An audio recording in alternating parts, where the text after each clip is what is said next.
Bonjour, bonjour les amis, bonjour les anciens, bonjour les nouveaux, bonjour également à ceux qui ne se sont pas encore abonnés. Si tu es nouveau par là et que tu t'es pas encore abonné, n'oublie pas de t'abonner avant de quitter la vidéo. Et je vous invite également à rester jusqu'à la fin de cette vidéo. La vidéo d'aujourd'hui, c'est pour vous sensibiliser sur un point très important. Donc, je vous invite à regarder la vidéo jusqu'à la fin. À la fin de la vidéo, je vous donnerai une petite astuce pour vous aider à... une petite astuce qui part tout dans le même sens de la sensibilisation. Donc, merci pour vos encouragements. Merci pour ceux-là qui partagent les vidéos. Je suis tombé au hasard dans certains groupes, je crois dans deux groupes. Je suis tombé dans deux groupes, je me suis rendu compte que deux de mes vidéos ont été partagées dans ces deux mêmes groupes. Merci à cette personne-là qui a pris le temps de partager ces vidéos. Et merci à ceux-là qui prennent le temps de me lâcher un pouce bleu. Ça m'encourage énormément. Bon, aujourd'hui, je voulais vous sensibiliser. J'aimerais vous sensibiliser sur le fait... j'aimerais sensibiliser tous ceux-là qui publient leurs photos à tort et à travers sur les réseaux sociaux. Ceux-là qui partagent leurs photos, autant pour moi, leurs photos à n'importe qui. Vous venez de rencontrer quelqu'un, il vous demande vos photos. Oui, c'est bien de donner sa photo aux gens. C'est bien comme c'est pas bien. C'est bien comme c'est pas bien. Donc, j'aimerais vous dire aujourd'hui que à partir de vos photos qui se retrouvent un peu partout, on peut vous atteindre, on peut vous faire du mal, on peut faire tout ce qu'on veut de vous. Faites très attention quand vous partagez vos photos, surtout sur Facebook, sur WhatsApp, bref, sur tous les réseaux sociaux qui peuvent exister. Faites très attention quand vous partagez vos photos. Je déconseillerais même de partager certaines photos si vous n'avez pas travaillé au préalable sur ces photos. Travailler, ça veut dire quoi? Vous allez me dire comment est-ce que je peux travailler une photo qui est déjà dans mon téléphone. Travailler ne veut pas forcément toujours dire que vous allez prendre votre photo, aller chez un traduit praticien pour qu'il travaille sur ça. Je ne vois pas quelqu'un qui va prendre son téléphone et aller donner un traduit praticien pour qu'il travaille sur toutes ses photos dans son téléphone. Non. De travailler la photo veut dire quoi? Donc, au moment de prendre la photo, c'est à ce moment-là que vous travaillez la photo. Et j'aimerais aussi vous dire, apprenez à travailler, à faire vos propres traitements vous-même. N'allez pas toujours voir des traduits praticiens. Certes, il y a des cas où il faut automatiquement un traduit praticien. Mais pour des simples trucs, je vous invite à le faire vous-même. N'ayez pas peur, faites-le vous-même. Quand vous le faites vous-même, il marche parfaitement. Il est plus fort, l'énergie est plus forte quand vous le faites vous-même. Un traduit praticien ne doit pas dépenser toutes ses énergies pour travailler pour vous. Vous voyez, un travail qui doit être fait à 100%, vous allez voir un traduit praticien, il va le faire à 60%, parce qu'il ne peut pas dépenser toute son énergie pour vous. Vous voyez, or vous, en le faisant, vous mettez toute votre énergie. Vous savez au fond du cœur ce dont vous avez besoin. Donc, quand je partage des astuces ici à vous, ce n'est pas la peine de prendre cette astuce, aller voir quelqu'un pour qu'il le fasse à votre place. Oui, il va le faire. Ça va peut-être marcher, mais ça ne sera pas comme vous l'aurez fait. Vous me comprenez un peu? Bon, pour ne pas sortir du sujet, je parlais ici là des photos. Donc, j'ai décidé de vous sensibiliser aujourd'hui. Arrêtez de partager vos photos n'importe comment sur Facebook, sur WhatsApp, ainsi de suite, sur Snapchat, ainsi de suite. Avant de partager vos photos doivent préalablement travailler. Donc, à la fin de cette vidéo, vous serez capable d'avoir dans votre téléphone des photos ou des vidéos qui ont été travaillées. Bon, c'est un peu difficile pour les vidéos. Pour les vidéos, il faut un travail physique, un travail par un spécialiste.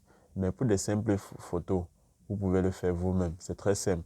Il y a deux méthodes, mais je montrerai seulement la méthode la plus simple parce que la première méthode vous rendra un peu ridicule. Ça va faire à ce que les gens auront peur de vous pour rien. Donc, si je vous montre la première méthode, si vous le faites, les gens auront peur de vous pour rien. Donc, je vais vous montrer la méthode la plus facile. Elle consiste à faire quoi? Lorsque vous voulez prendre une photo, si quelqu'un vous demande une photo et que vous souhaitez envoyer une photo à quelqu'un, avant de prendre cette photo-là, ou bien si quelqu'un veut vous prendre en photo, demandez-lui au moins sur 1 minute pour que vous vous préparez avant qu'il vous prenne en photo. N'essayez pas que quelqu'un vous prenne en photo sans votre accord. Donc, avant de prendre une photo que vous êtes prêt à mettre sur les réseaux sociaux, prenez au moins sur 1 minute, respirez et inspirez 3 fois. Après avoir fait cela, vous bloquez maintenant votre respiration. Donc, c'est-à-dire, avant de prendre la photo, vous respirez.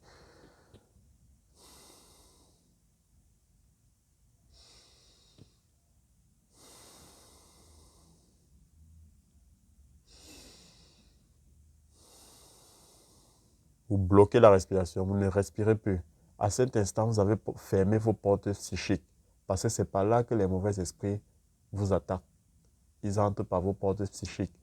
Donc, quand vous avez expiré et inspiré, et respiré et inspiré 3 fois, vous bloquez votre respiration avant de prendre la photo. Donc, vous allez bloquer votre respiration, bloquer carrément. Ne respirez ni par la bouche ni par les narines. Vous bloquez carrément. Vous bloquez et puis vous pouvez faire un signe à la personne de vous filmer ou bien si vous voulez vous filmer, vous-même vous filmez. Mais vous bloquez votre respiration. Là, votre photo est protégée. Même si c'est le plus grand sorcier du monde entier qui prend votre photo dans l'intention de vous faire du mal avec cette photo, il ne pourra pas parce que vous avez fermé toutes vos portes psychiques. Il ne pourra pas vous atteindre. Donc, prenez la peine, prenez toujours la peine. C'est vrai que parfois, quand on veut prendre des photos, on est excité, on est pressé, on a tout tendance à mettre la bouche, je ne sais comment, mettre le visage, faire des trucs. Non.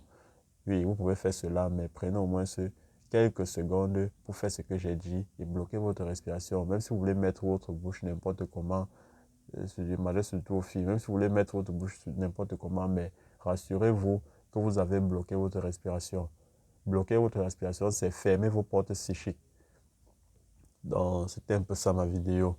Si elle vous a plu, dites-le moi dans les commentaires. Si elle vous a pas plu, dites-le moi également ce qui vous a pas plu. Et j'espère que l'astuce sera facile pour vous.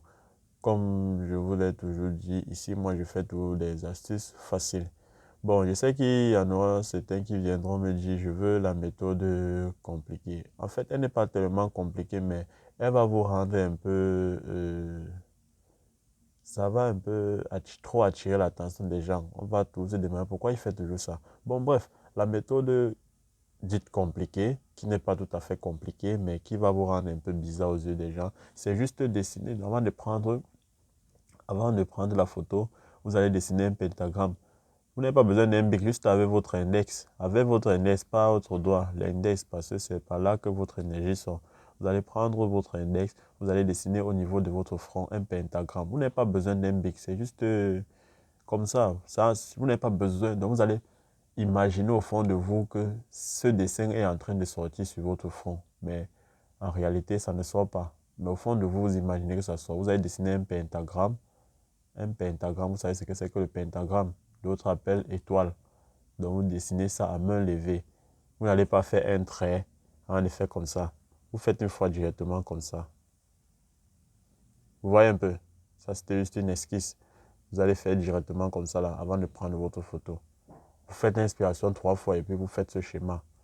Ça, c'est la méthode dont je disais compliquée. Bon, c'est pas compliqué, mais ça va vous rendre un peu... Les gens auront peur de vous. Ils vont dire, mais pourquoi est-ce qu'il fait ça chaque fois?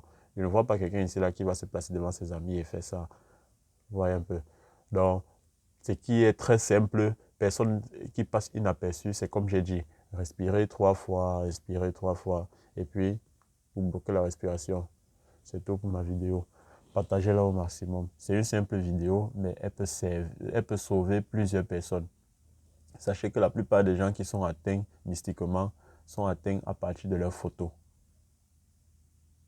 C'est à partir de vos photos qu'on vous atteint la plupart des temps. La preuve est que parfois, quand vous voulez faire des traitements sur vous, le praticien parfois a besoin de votre photo Pour ceux qui ne sont pas au pays, qui ont besoin qu'on travaille, on fasse des rituels sur eux, généralement, le tradipraticien demande une photo de vous. Vous voyez, si vous l'envoyez une photo que vous avez bloqué vos portes psychiques, il va vous demander une autre photo. Il ne va pas vous dire pourquoi il demande une autre photo. Mais il s'est rendu compte qu'il ne peut pas travailler ces photos-là parce que vous avez bloqué vos portes psychiques. Donc, rassurez-vous que vous avez bloqué vos portes psychiques avant de prendre des photos que vous allez publier à tort et à travers. Merci, c'était tout pour ma vidéo. Si elle vous a plu, partagez-la avec vos amis. Merci.